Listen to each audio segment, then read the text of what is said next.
L'idée, c'était vraiment d'engager les visiteurs à revenir voir un des chefs-d'œuvre du musée, une œuvre que tous les visiteurs qui connaissent le musée ont déjà admirée, mais de la revoir différemment, enrichie par la confrontation avec d'autres œuvres, en ayant des informations aussi sur eh bien, la manière dont c'était devenu le chef-d'œuvre que c'est aujourd'hui, mais que ça n'a pas toujours été, parce qu'on n'a pas toujours considéré cette œuvre comme une des toutes premières œuvres du musée.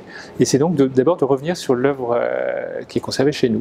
Et puis l'idée, c'était de la confronter avec un autre très grand chef-d'œuvre du Caravage, qui est la flagellation du Christ, donc un tableau de même sujet, peint à la même époque, pour une église napolitaine, et de rapprocher ces deux tableaux, qui sont des œuvres très différentes, mais dont il est justement intéressant de pouvoir apprécier les différences en les regardant côte à côte. Donc c'est un moment de grande émotion de pouvoir rapprocher ces deux tableaux et les accrocher côte à côte.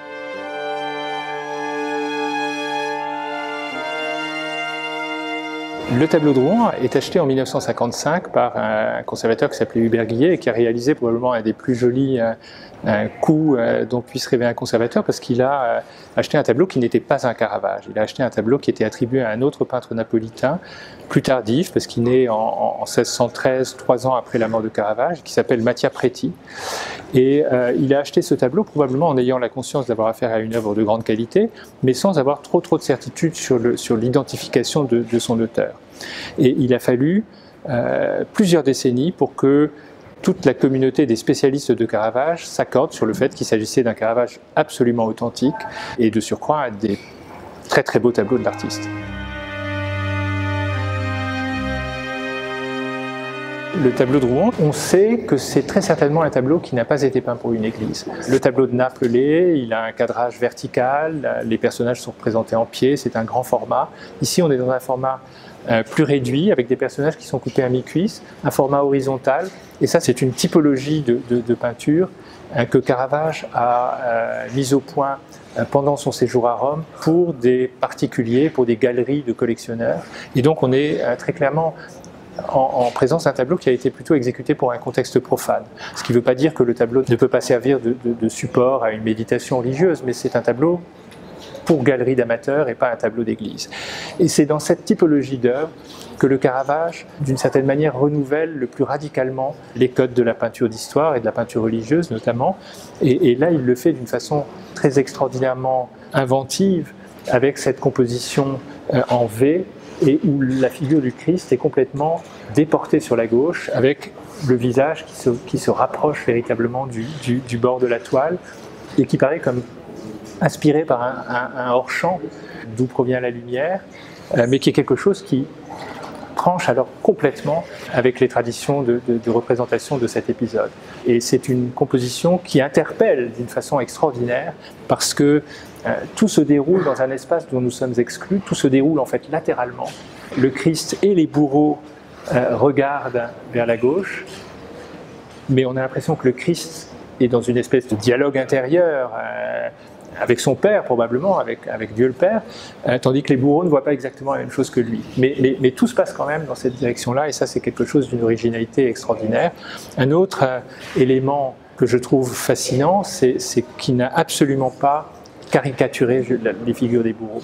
Et d'une certaine façon, je pense que le spectateur de l'époque devait se dire, et on peut faire de même d'ailleurs aujourd'hui, et bien finalement ces bourreaux, ils appartiennent exactement à la même humanité que nous. Ils sont englués dans le mal, mais voilà, c'est leur sort. Ils font leur travail sans cruauté particulière, et avec peut-être même une forme de compassion. On peut, je trouve, le deviner dans la figure du bourreau de droite en particulier, mais voilà, ça c'est quelque chose qu'on ne trouve pas dans les représentations traditionnelles de cet épisode, où très souvent les bourreaux sont des figures féroces qui expriment quelque chose d'un peu vicieux, si vous voulez. C'est absolument pas le cas ici. Et ça, c'est quelque chose de très très original.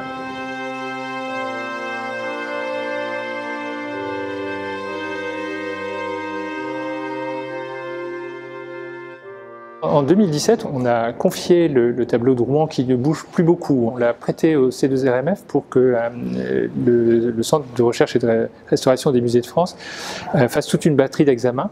Et elles nous ont appris des choses extrêmement intéressantes. Elles nous ont appris d'une part que le tableau avait été légèrement recoupé sur 3 côtés. Côté gauche, côté droit, en dessous. Ceci dit, il est fort possible que ce soit Caravage lui-même qui soit à l'origine de ce recadrage, en quelque sorte, parce qu'il subsiste plusieurs copies du tableau de Rouen, dont une qui est assurément une copie très ancienne, probablement réalisée du vivant de Caravage, et le tableau a déjà, on le voit sur les copies, il a déjà ce format qu'on trouve dans le tableau de Rouen. Donc ça c'est un premier élément intéressant. Et puis d'autre part, ça nous a appris que Caravage avait utilisé une toile sur laquelle il avait déjà commencé à peindre une composition qu'on ne lit pas très bien, mais qui est probablement un personnage en train de trancher quelque chose au-dessus d'un plat, qui pourrait être une décollation de Saint-Jean-Baptiste, mais qui pourrait aussi, peut-être plus probablement encore, être une scène de genre. Et cette composition, Caravage l'a recouverte par la flagellation du Christ que l'on voit aujourd'hui. Voilà, ça a mis en relief aussi un autre élément intéressant qui établit de façon à peu près certaine l'attribution à Caravage à soi seul, qui est la question des incisions. Caravage était un artiste qui ne dessinait pas, qui ne préparait pas ses compositions par des dessins, mais par contre on sait par des sources anciennes qu'il incisait sans doute avec le manche de son pinceau, la couche de préparation encore fraîche, et qu'il silhouette en quelque sorte ses personnages de cette façon-là. Et ça c'est quelque chose qu'on voit dans le tableau de Rouen, et que les analyses scientifiques ont permis de mettre en relief de façon très très explicite. Ça se voit à vrai dire à l'œil nu, mais on a pu aller plus loin grâce à ces éléments. Et puis on voit des changements de composition, l'un des bourreaux qui a d'abord un nez droit, mais qui ensuite a le nez cassé, des changements de position dans les mains, l'un des bourreaux qui est en cheveux alors qu'il porte un chapeau, c'est celui qui est au centre du tableau de Rouen. Donc c'est assez passionnant de pouvoir rentrer comme ça dans la genèse d'un chef-d'œuvre en voyant la manière dont Caravage brosse en quelque sorte sa composition.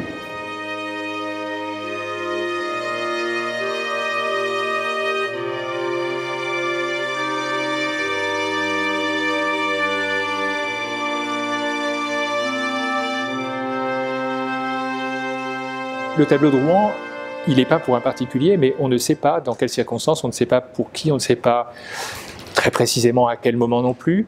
On pense, par comparaison avec le tableau de Naples, que c'est un tableau peint au même moment. Mais le tableau qui nous a été prêté par le musée de Capodimonte à Naples, c'est un tableau qui est extrêmement bien documenté. C'est un des tableaux les mieux documentés du séjour napolitain de Caravage, le peintre est payé pour ce tableau au mois de mai et juin 1607, et le tableau lui a été commandé par une famille de la grande bourgeoisie napolitaine, qui est une famille d'origine génoise, qui est la famille des Frankis, par Tommaso de Frankis en particulier, pour la chapelle de sa famille, dans l'église des Dominicains de Naples, qui est l'église San Domenico Maggiore.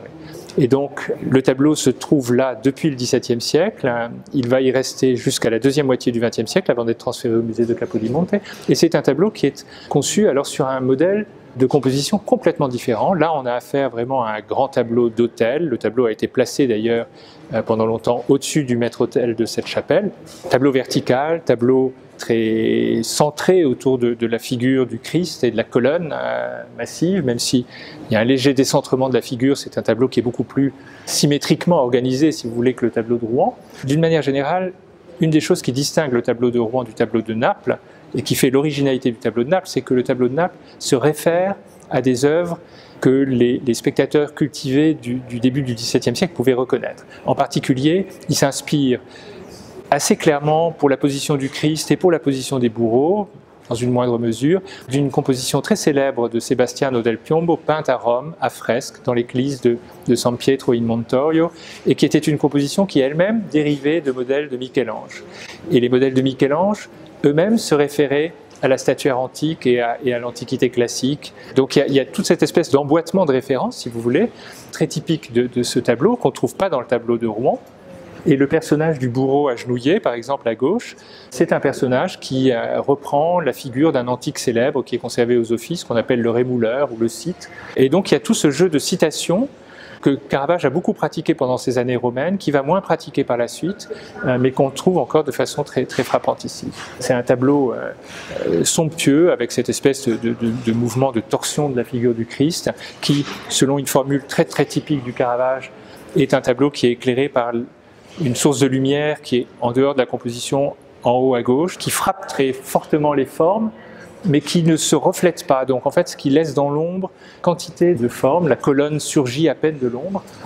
et tout l'arrière-plan reste complètement dans l'obscurité. Mais donc il y a une espèce de présence plastique de ce Christ qui est extraordinaire, présence du corps du Christ, avec là aussi une référence à la statuaire antique, qui est peut-être un petit peu moins évidente que dans le tableau de Rouen, mais qui existe quand même. Mais une chose qui est différente du tableau rouennais, c'est que vous voyez la figure du bourreau qui est à gauche, qui est le même modèle qu'on retrouve dans le tableau de Rouen. Il a un visage grimaçant, il y a quelque chose de très strident, de très violent, alors que le tableau de Rouen représente une espèce de moment suspendu complètement différent. Et c'est extrêmement émouvant, je trouve, de pouvoir rapprocher ces deux œuvres qui ont probablement été peintes à des dates très voisines. Plein d'éléments le suggèrent, la technique, la proximité des modèles. Le Christ est probablement peint d'après le même modèle, le bourreau aussi. Vous voyez la manière dont la lumière vient sculpter la poitrine du Christ. C'est quelque chose qu'on retrouve sous une forme très voisine dans le tableau de Rouen, avec une lumière un petit peu plus chaude. Voilà, donc ça c'est très émouvant de pouvoir rapprocher ces deux peintures.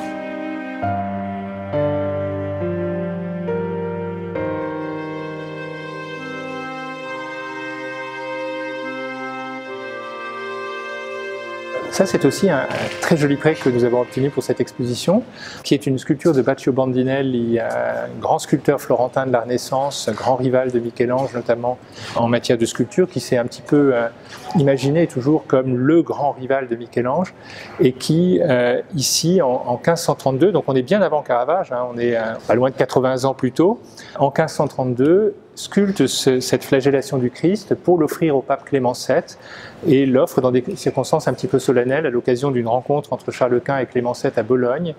Il en fait don au pape et la sculpture est restée dans les collections papales pendant un certain temps. C'est une sculpture qui est intéressante parce que d'une certaine manière, elle montre d'abord cette influence du modèle de Michel-Ange que nous avons évoqué à travers le grand tableau d'autel qui nous est prêté par Capodimonte. Là, on a affaire à une sculpture qui interprète aussi ce modèle de Michel-Ange et vue à travers probablement la fresque de Sebastiano del Piombo, et on voit bien ce qui, à cette époque-là aussi, attire les artistes dans ce sujet.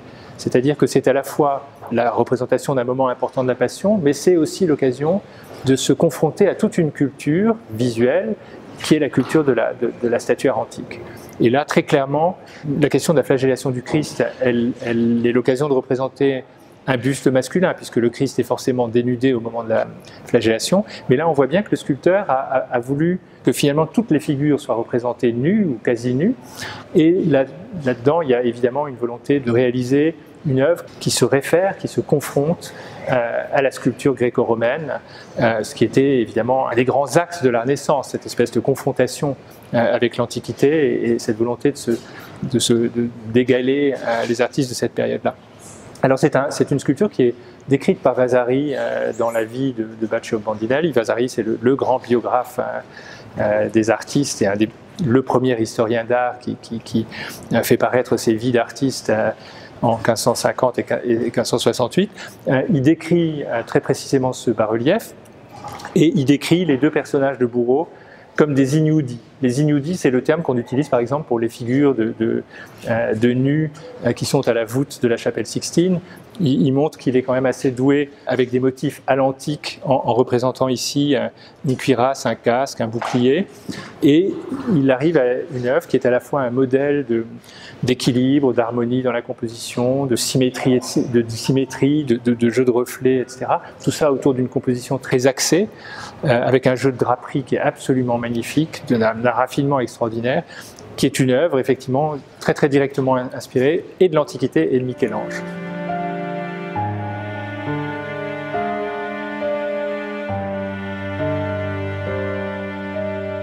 Alors ça, c'est aussi un prêt que nous sommes très heureux d'avoir pu obtenir. C'est le prêt d'un grand tableau de Ludovic Carache, qui est conservé au musée de la Chartreuse à Douai.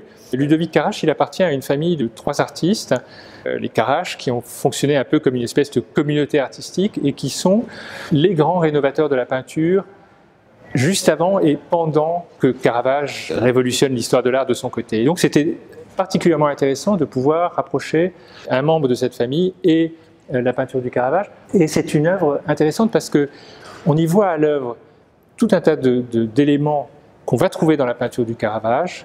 C'est un tableau un petit peu plus ancien que les Caravages qui sont présentés ici. C'est un tableau que les historiens spécialistes de l'artiste datent autour de 1589, donc vraiment à la toute fin du XVIe siècle. Mais c'est un tableau où on voit la question du clair-obscur qui est posée, la question de la monumentalité des figures, d'une manière de rendre physiquement présents les protagonistes de l'histoire sainte en les campant en grandeur naturelle, très près du bord de la toile, sculptés par une lumière très puissante, une volonté de réalisme, de camper des figures de tous les jours.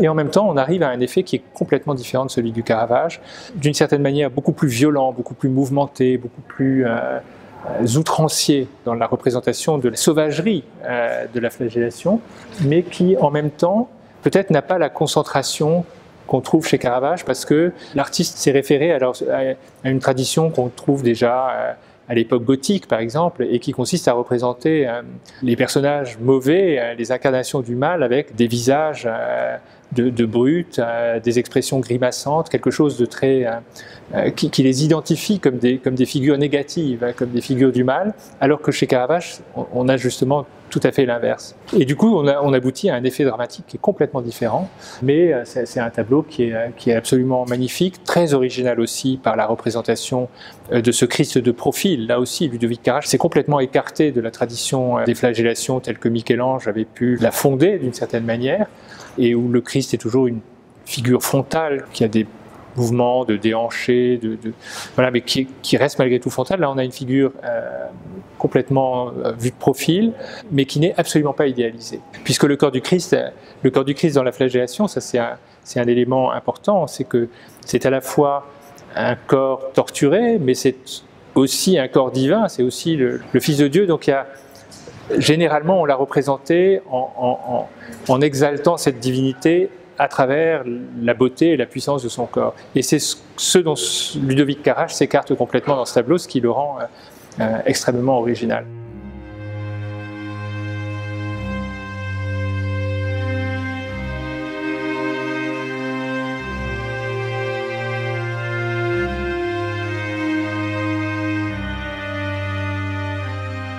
Alors c'est vrai que emprunter un Caravage aujourd'hui c'est une grosse opération, mais ça fait un peu partie des échanges de bons procédés entre les musées, on va dire. En 2019, le musée de Rouen avait prêté à Naples sa flagellation dans le cadre d'une exposition qui s'intitulait Caravaggio Napoli et qui explorait toute la carrière napolitaine de Caravage dans son ensemble. Et à ce moment-là, on avait discuté avec le directeur du musée de Capodimonte, Sylvain Bélanger, et on était arrivé à la conclusion que effectivement, il fallait que le musée de Rouen prête à cette exposition napolitaine, mais que ce serait formidable si le musée de Naples pouvait, en échange, nous prêter pendant quelques mois son tableau. Mais c'est effectivement un grand privilège, parce que faire venir un tableau comme ça, c'est une grosse opération.